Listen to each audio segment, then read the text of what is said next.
Guillemets doubles.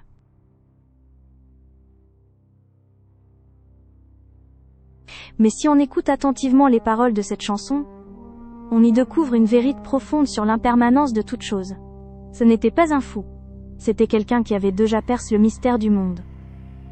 Un jour, alors qu'il buvait dans une auberge, une grue blanche descendit du ciel.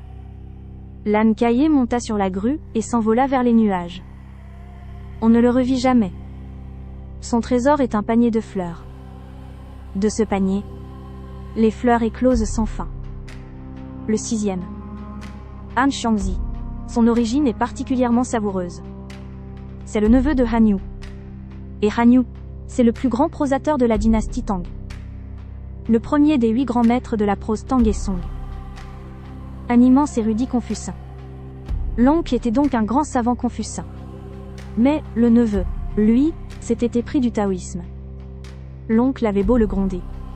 Rien n'y faisait. Xiangzi, je t'en prie, arrête ces pratiques superstitieuses. Passe tes examens et entre dans la fonction publique.